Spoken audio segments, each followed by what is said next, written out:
Hi there, and welcome to Reviews on the Couch with your host, Paul McGimsey. Today I'm going to be reviewing Power and Betrayal in the Canadian Media by David Terrace, who is a professor at the University of Calgary.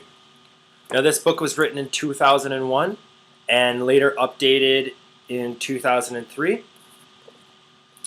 So this book contains a strong message to readers that the responsibilities of the media are being neglected in order to serve other interests, mainly corporate interests.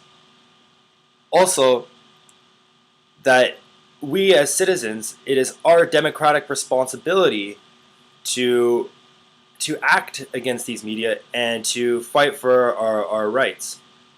So in this book, David Terrace really focuses on how we're being manipulated and how the media sees us more as consumers rather than citizens.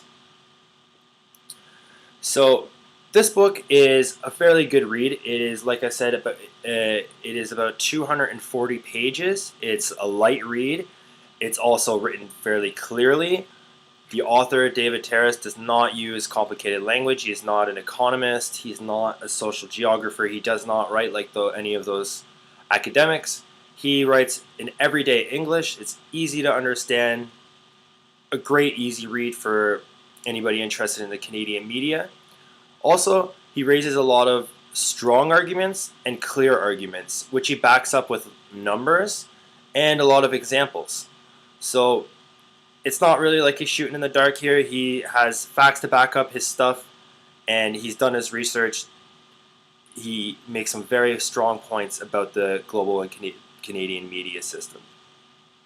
Now, the only problem I really had with this book is that it didn't seem like the arguments were coming from the author or that they were original.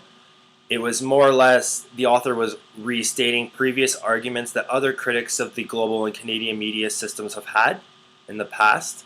So he was more or less repeating their arguments, but he did bring them all together in one book, and he did present them in a very clear way and present them strongly. So small problem is just that he seems to be repeating a lot of what the other critics have said and from other books of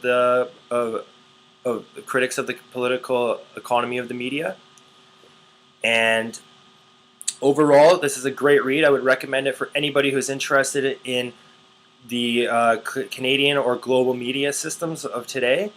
And I would give it 4 bookworms out of 5 and definitely recommend it to you guys. All right, thank you.